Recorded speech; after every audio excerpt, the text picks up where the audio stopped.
I think my inspiration for those two poems um, can be traced to my deep interest in current affairs and in matters which really affect um, people of African descent.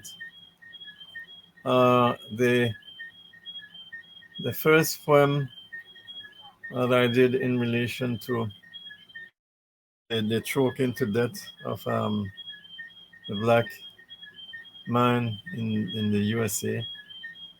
I was really appalled at the way in which it was treated, as if it was nothing. And you have a video, and which tells you exactly and shows you exactly what happened. And apparently, those who committed the act were treated as if they were doing a normal function. And so I was really disturbed about that. And that actually forced me to write the poem. I didn't do it immediately. It took me some time to really think, but it kept recurring and recurring, and I simply had to do it. The the poem I walked, I think the inspiration comes to me from time to time. I usually have moments of reflection. I like to be sitting alone sometimes. I like to meditate. I think it's something which most people who are involved in creative writing do. And your mind goes beyond the ordinary. It goes beyond the what I call the ordinariness of our environment. But this, of course, it deals with the environment. But you try to live uh, your environment, but you want to put something extra, something more life into it, and to virtually let people understand their roots, so to speak, and how we are able to do what we are doing today because of the efforts of others before us.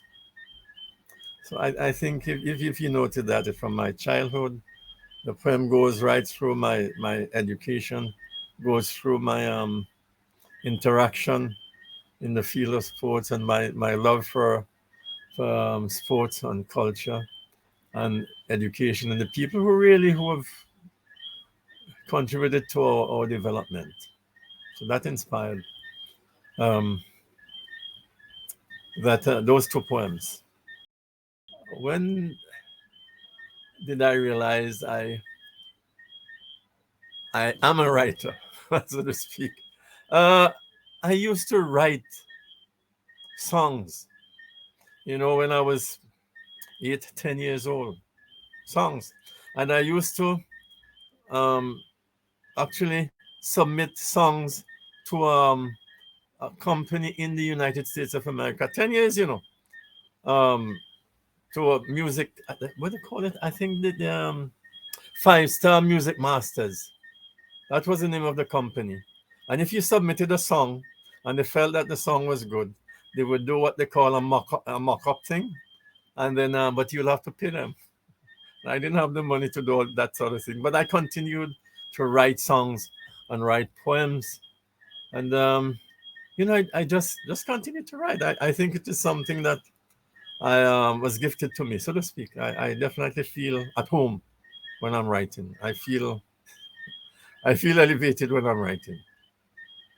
So the writing and obviously different stages. I started with poems, then I moved really fully into plays.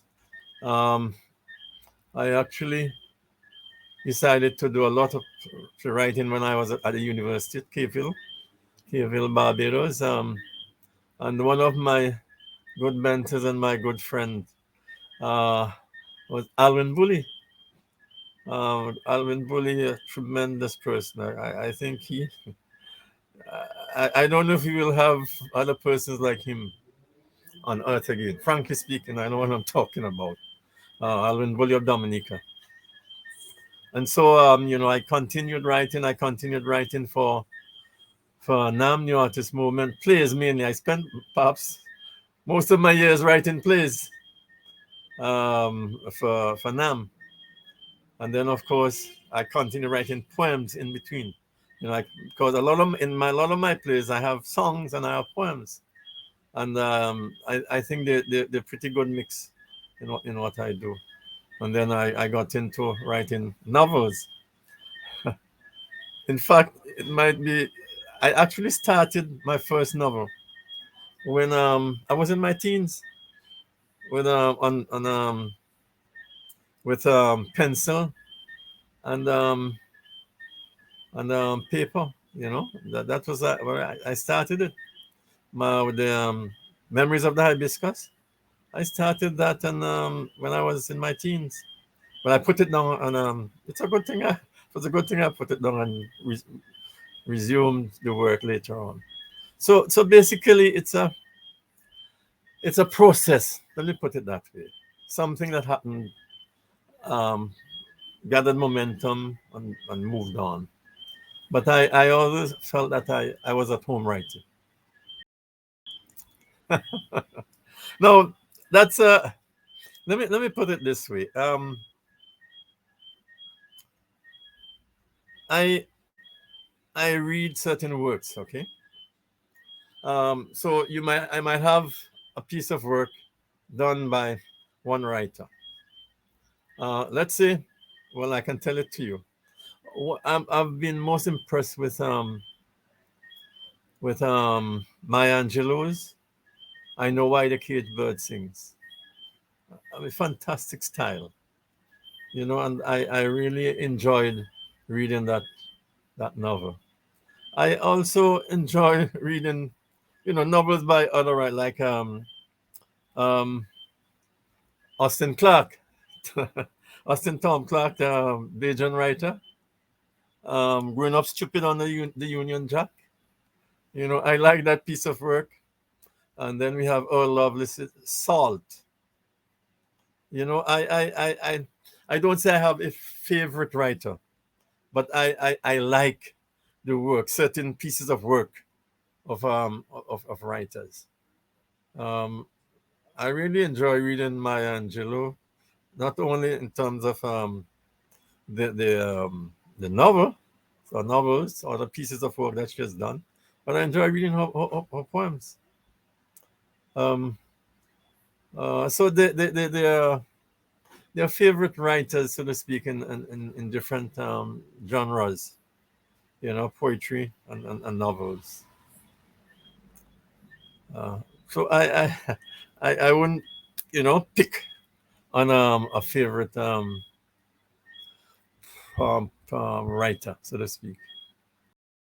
Uh, I think since I've been over the years writing plays, I think it's an area that I enjoy um, a lot, writing plays, because as I say, because I can combine, I can and do a lot of my poetry, I can do a lot of my songs in my plays, and I also incorporate my songs and poems in my novels too. So there's no really strict dividing line, except to say that I enjoy writing plays because plays put you into a situation where you empathize with people, you empathize with your surroundings, and it gives you a closer link to your community and to people, a greater understanding of humanity. Because when I write um, a play and I do a character, I act character. I'm happy that nobody saw me when I was writing the play I Don't Want to Bathe. Because that's a play that is set in a mental health center, and I actually became the characters. So it's that kind of thing that you and I think it helps a great deal if you're involved in in drama generally, in acting. That kind of involvement helps you to understand humanity much better. Okay. uh at this point in time, let me put it this way: I completed a new play in 2019. I call it Chronicles of Older Men, or Leave a Green Space Here. We started to do some readings on that, but because of COVID, um, rehearsals had to be cancelled. So we're still looking at the possibility of producing that play. In fact, it is the only play which I've written which has not been produced. And over the period of time, up to a couple months ago, I completed another novel. This novel will be a launch. I want to have a launch sometime next month. It is called When the Water Dried Up. Deals a lot with the environment, just like the Chronicles of Older Men. And of course, I continue to do poems. I continue to write, continue to create things. I believe the best book I've read in the past 12 months would be Peggy Carr's Shape of a Warrior. I think it's a beautifully well put together novel. Shape of a Warrior. That would be, I think, my my book for the last 12 months or so. I am currently reading the stories from our Indian elders by Mr. I think Lenroy Thomas. Lenroy Thomas, yes. Donald Lenroy Thomas. It's basically historical, but it goes into deals with interviews, as it says, with elders. It has a background in terms of the history of St. Vincent and the Grenadines, and a little history about India as well, which I think is very useful for those persons who might not have had that kind of exposure. So I'm reading that book now. Although I've read some extracts and at other places, from that, which are in that book. But I'm reading that book, and of course I read other things, to keep abreast with what's happening in the world. If you want to be a writer, or if you're into the creative world, then you have to read. If you don't read, you cannot really respond to your environment, and you really cannot give length to your imagination, your creative imagination.